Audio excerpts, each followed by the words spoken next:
Allahumma salli ala Muhammad wa ala ali Muhammad. Uh, Darurat lain tadi. Dia hilang terus signal. Cut, habis. Ni. Alhamdulillah, okey balik sambung. Kita buat penutup. Ada yang mensabotah darurat ni. Allah, Allah, Allah, Allah, Allah. Baik. Jadi kita sambung sikit. Alhamdulillah, bantu-bantu saya bawa balik. Itulah dah terlog out habis. Tapi yang tadi ada lagi saya dah share dah upload tadi. Line darurat tadi. Line dah darurat tadi. Terputus. Alhamdulillah, alhamdulillah. Allahumma salli ala Muhammad wa ala ali Muhammad. Alhamdulillah. Suara okey? Suara okey, suara testing. Okey. Allahumma salli ala Muhammad wa ala ali Muhammad. Okey, baik. Kita sambung sikit, kita buat penutup tadi tergantung. Okey. Allahumma salli ala Muhammad wa ala ali Muhammad. Itulah Allah uji darurat terus, lain pun darurat.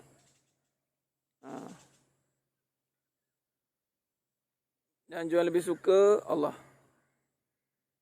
Okey, Puan Julaina, Puan kena berbincang dengan suami sebab untuk dengan masyarakat memang kena lelaki yang pergi. Kalau tidak tak payah pergilah, tak apa. Puan Julaina pun tak wajib pergi ya. Sebab kita tak wajib untuk berhadapan dengan masyarakat. Perempuan tak diwajibkan, tak ada kewajipan untuk berhadapan dengan masyarakat. Malah tak wajib untuk memenuhi tuntutan suami mewakilkan, tak boleh. Ataupun jemputan kahwin lain. Jemputan kahwin kena wakilkanlah. Itu pun kena maklumkan ya. InsyaAllah. Khair.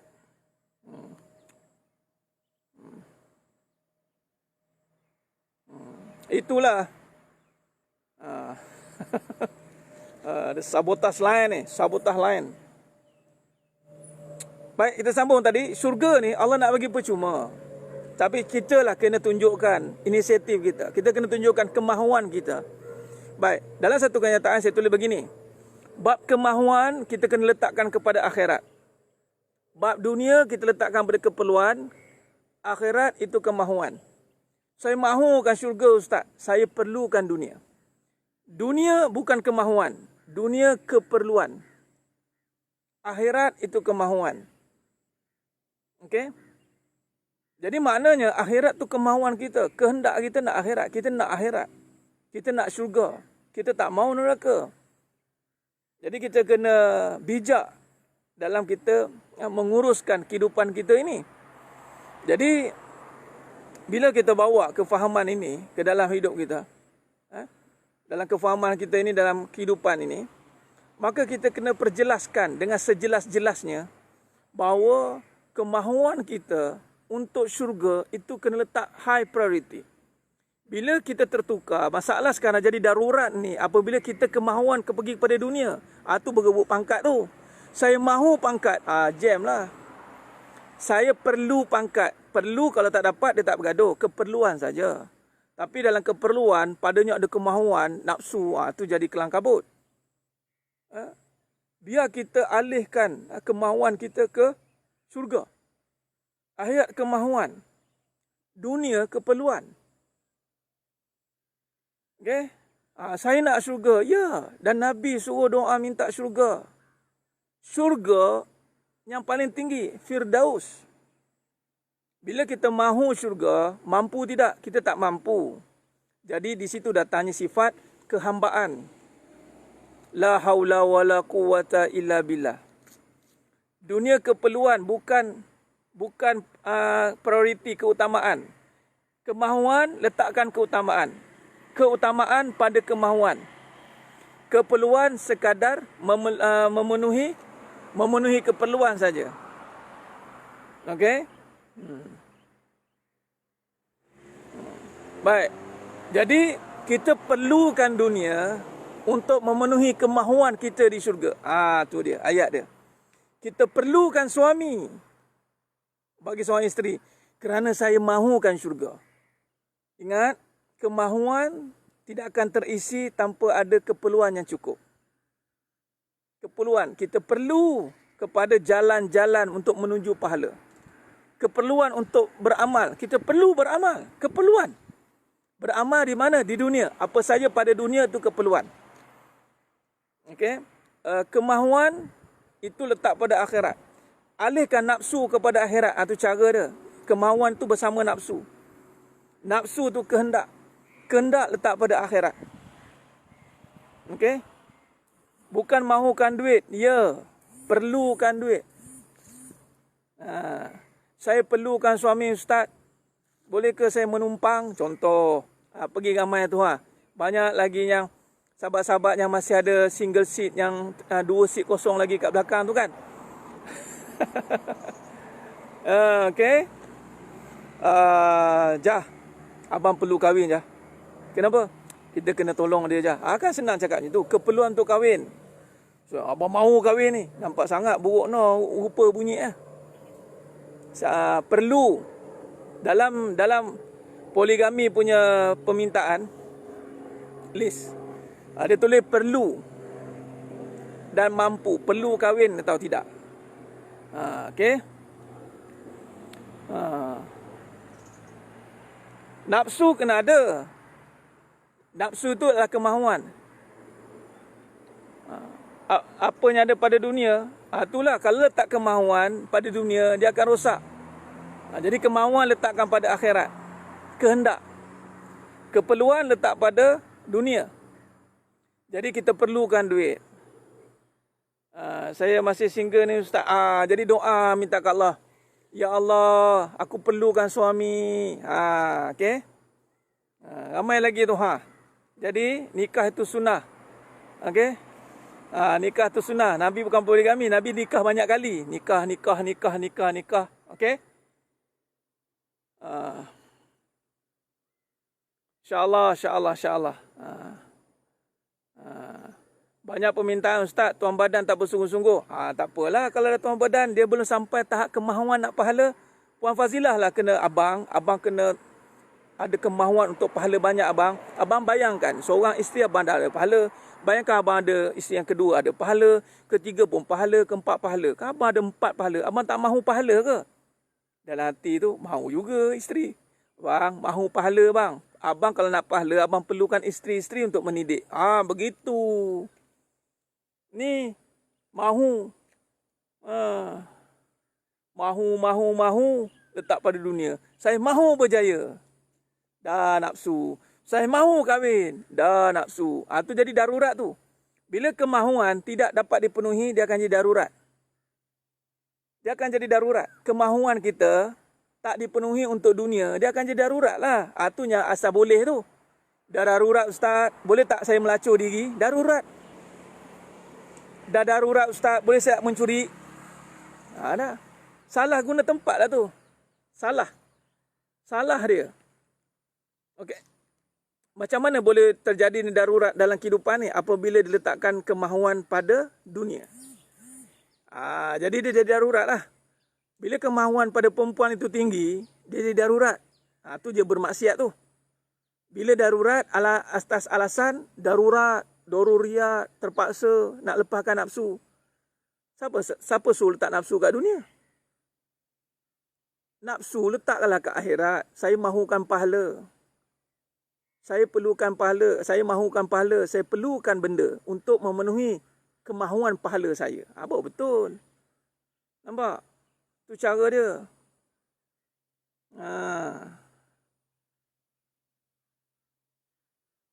Tolong cek siapa saya. Iris. Ni. Tolong cek siapa saya. Macam mana nak cek tu? Okey. Allahumma salli ala Muhammad wa ala ali Muhammad. Ya. Darurat ni pada dunia. Darurat pada dunia. Tapi ada kemahuan-kemahuan yang pada fikih yang diharuskan. Seperti makan.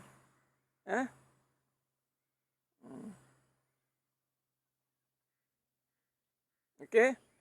Baik. Jadi tak ada istilah darurat dan terdesak-terdesak ya. Untuk perkara-perkara yang melepaskan nafsu ni tak ada terdesak-terdesak. Jangan buat benda yang terdesak-terdesak ni. Sedangkan masuk Islam tak ada desakan, tak ada paksaan, la ikraha fiddin, ya. Jadi Jangan salah letak darurat sehingga kita tidak taat. Yang mana darurat yang tidak membawa kepada taat hanya mengundang laknat. Hati-hati. Nanti laknat yang dapat nanti habis, hancur semuanya. Baik, jadi sedang jemaah yang muliakan Allah SWT. Allahumma salli ala Muhammad wa ala ali Muhammad. Khair. Jadi clear. Jadi isu darurat yang timbul hari ini adalah kerana kita salah letakkan kemahuan. Kita salah letakkan kemahuan. Kita salah meletakkan kemahuan kepada keduniaan. Ingat tu, salah letak kemahuan. Baik Ustaz, macam mana boleh salah letak kemahuan? Kerana kita tidak ada panduan. Jiwa tidak memandu kemahuan kita. Macam mana nak memandu kemahuan? Kena bangunkan jiwa. Jadi sekarang ini, jiwa yang dibangunkan dengan kefahaman tentang kebenaran. Ustaz, ada peluang tak hati kita macam hati Rasulullah SAW yang dipuji? Minta pada Allah. Dah kita ikut Nabi SAW, maka ada peluang lah. Hak milik Allah hati ni. Allah boleh bagi bagaimana, serupa bagaimana, itu hak milik Allah. Yang penting, kita serah hati pada Allah. Ingat, bagi yang nak berubah hati, jangan letak hati pada keadaan. Jangan letak hati pada perasaan. Perasaan yang menghalang hati untuk berubah. Betul tak? Perasaan sakit, perasaan cemburu, iri. Letak hati pada Allah. Kalau letak hati pada Allah, bagi tahu saya apa sebab tak nak berubah hati tu. Sedangkan Allah yang berkuasa untuk ubah hati. Nampak? Jadi serah hati pada Allah dengan kefahaman kita. Pertama, kefahaman. Hati milik Allah. Bila hati milik Allah, utamakan tuntutannya. Utamakan syariat. Contoh, dalam bab perhubungan.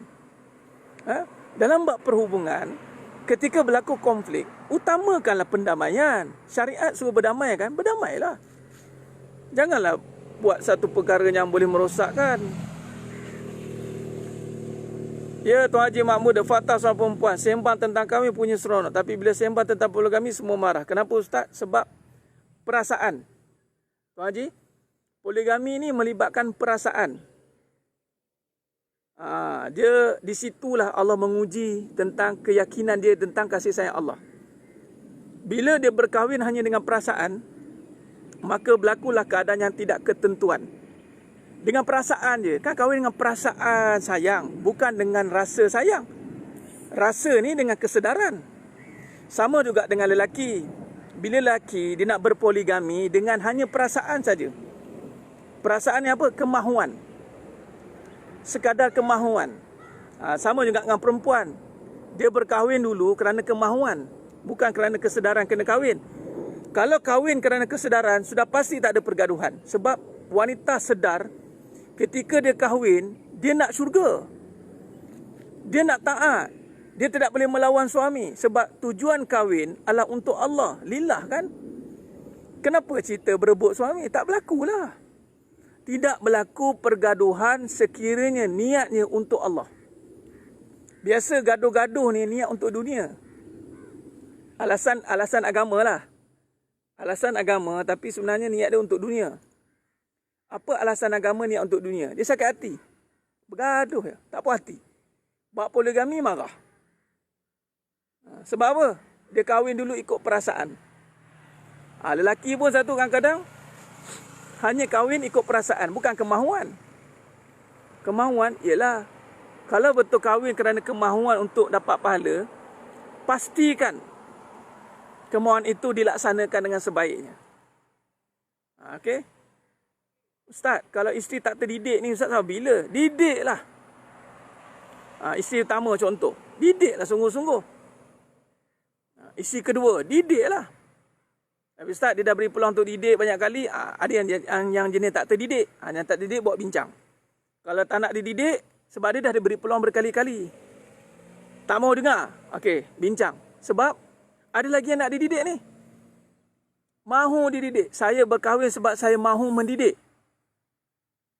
Jadi dengar cakap. Kalau tak mahu dididik, keluar daripada list. Itu dia senang dia cerita dia. Okey? Bagi yang kahwin lepas tanggungjawab, dia takkan lepas dijawab. Itu saja. Jangan sibuk dengan tanggungjawab orang lain. Sesiapa pun, lelaki atau perempuan yang melepaskan tanggungjawab, dia tidak akan lepas dijawab. Dia tidak akan dilepaskan. Itu je. Dia lepas tanggungjawab, dia tak akan lepas untuk jawab.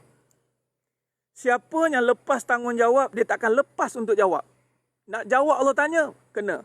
Allah tanya, kena. Contoh, tanggungjawab sebagai lelaki didik suami. Tanggungjawab sebagai lelaki didik isteri. Allahumma salli ala Muhammad. Tengok, mana saya tak kait ke isu rumah tangga. Isu rumah tangga, isu internasional. Isu harian, rutin harian orang berhadapan dengan lelaki ni menghadap, itulah dia menghadap hari-hari. Nampak tak? Awak nak jumpa Allah, tapi dengan hati, dengan suami, hati tak selesai. Okey, jadi sekarang ni, bila lelaki lepas tanggungjawab mendidik isteri, dia tidak akan lepas jawab nanti dengan Allah. Isterinya tidak lepasnya, yang melepaskan tanggungjawab, mentaati suami. Contoh, suami nak bersama, dia halang. Sepatutnya dalam hati ada sayang, dia tolak. Sepatutnya layan dengan baik, dia buat muka. Sepatutnya cakap dengan lembut, dia kasar-kasar. Dengan alasan suami nak kahwin lagi. Dengan alasan suami tak bertanggungjawab. Yang dia tu lepaskan tanggungjawab. Yang dia tu lepaskan tanggungjawab tak kira pula. Isteri-isteri yang melepaskan tanggungjawab, dia takkan lepas menjawab juga. Lepaskanlah tanggungjawab. Saya tak nak muka saya ni biar. Saya nak mengajuk dengan suami. Tu lepas tanggungjawab jadi 2 kali 5, 5 kali 2. Sesiapa yang melepaskan tanggungjawab, dia tidak akan lepas untuk menjawab. Tak akan lepasnya. Hati-hati. Okey. Tuan Atikah Khalid, alhamdulillah, syukur. Haza min fali Rabbi. Ustazah Rohiza, InsyaAllah, insyaAllah. Jodoh ni rahsia Allah ya. Jangan gusar dengan yang tak mendapat jodoh. Jangan gusar. Yang pastinya anda ada jodoh di syurga sana. Okey? Jangan gusar. Yang tak ada, buat cara tak ada. Mohon kepada Allah. Yang dah ada, jangan nak mengada-ngada nak tak ada. Ni dah ada, mengada-ngada nak tak ada. Yang ada, jenis nak mencari-cari nak ada. Bila dah ada, mengada-ngada. Okey, yang tak ada, buat cara tak ada. Dah tak ada. Dah diberi peluang dulu kan. Kemudian Allah tak ada kan. Redha je lah. Yang belum ada, sabarlah banyak-banyak. Kerana tugas kita hidup kat dunia bukan suka kahwin.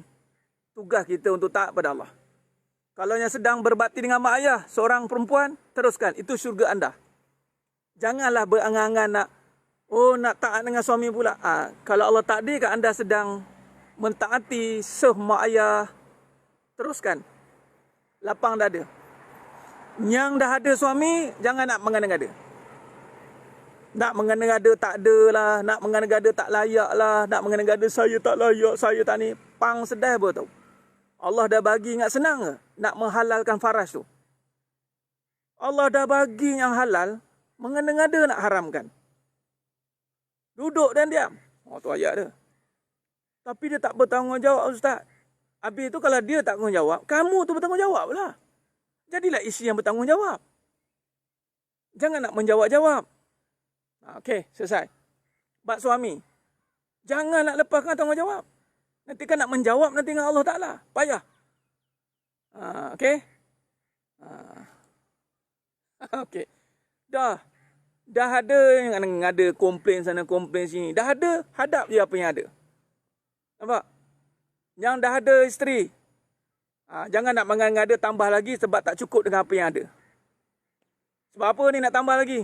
Isteri saya ni tak pandai lah nak belai. Tak pandai. Tak payah kalau nak tambah macam tu. Habis tu kalau nak tambah macam mana Ustaz? Sebab nak pahala. Boleh tambah. Sebab nak mendidik. Saya ni suka mendidik Ustaz. Saya kalau tak mendidik ni rasa lemah. Pergi cari. Pergi doa ke Allah. Allah datangkanlah wanita-wanita yang rela untuk dididik. Didik sungguh-sungguh. Tak jadi juga, siap. Allah kata. Okey. Allahumma salli ala Muhammad wa ala ali Muhammad. Alhamdulillah, Alhamdulillah. Ya.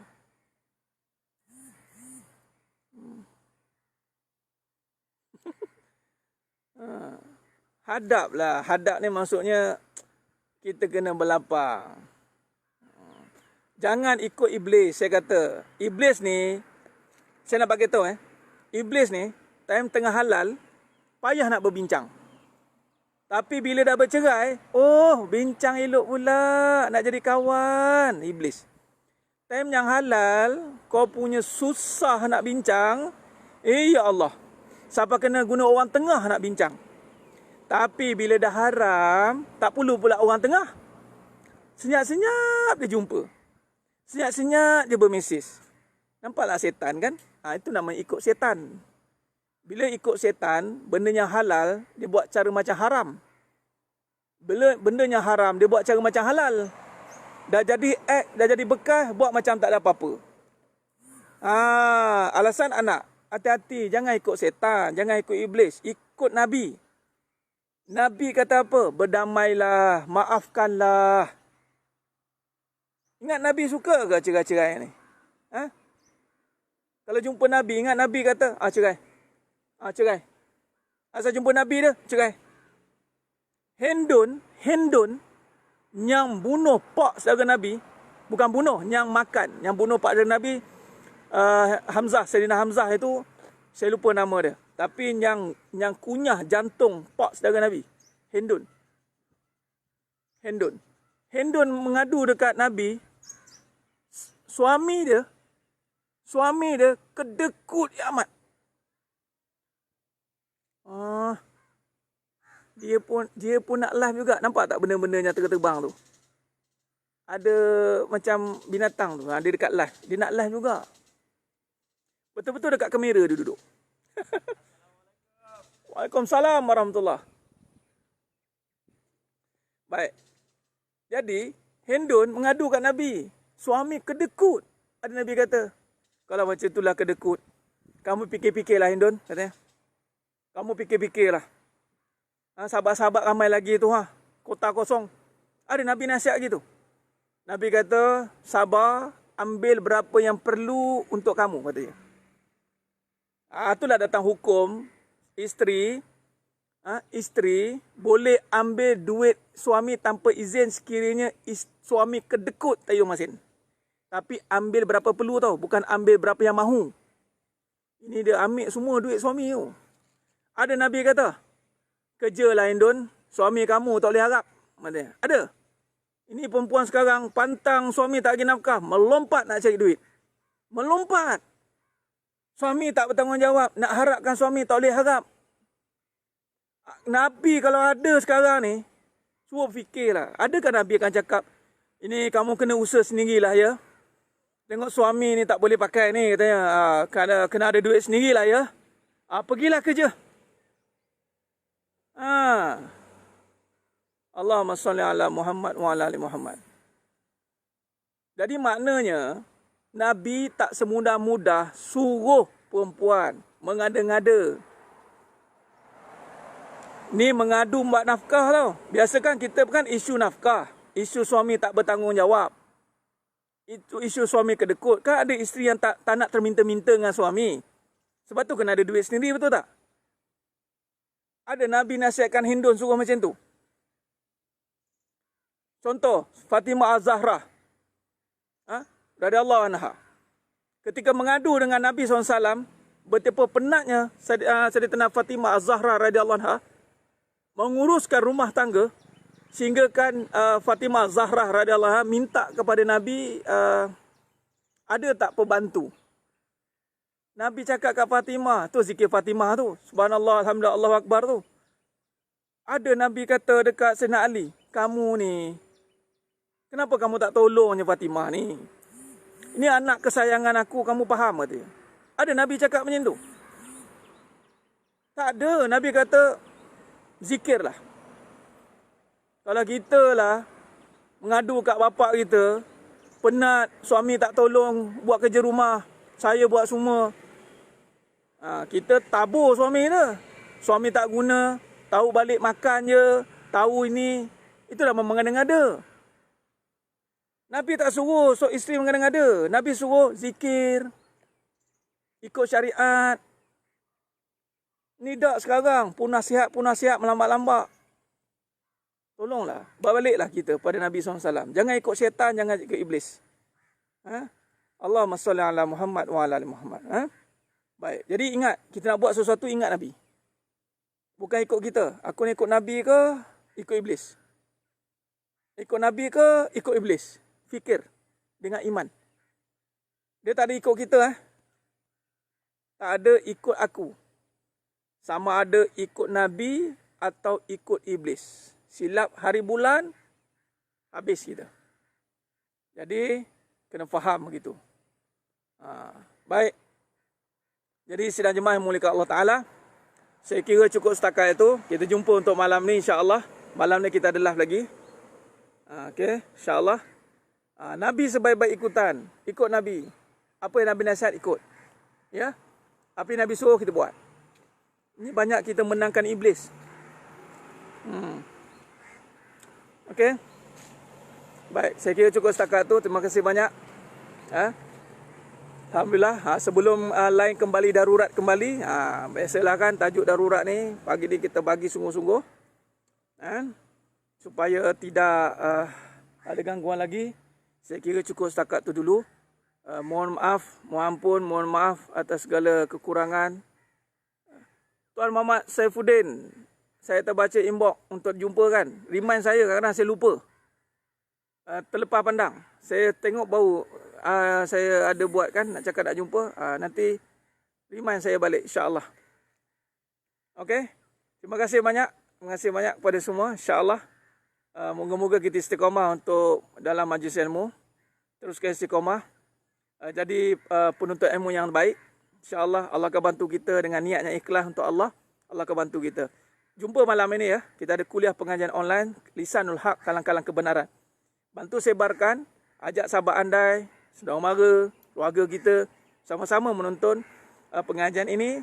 Agar kita dapat satu gambaran yang jelas tentang kehidupan. Jangan ada keliru lagi. Jangan hidup jadi buntu. Jangan jadi haru biru. Kita ada Allah yang satu. Yang esa. InsyaAllah. Aku lu qawli haza wa astaghfirullahalazim li wa lakum wa bila taufiq wal hidayah. Wassalamualaikum warahmatullahi wabarakatuh.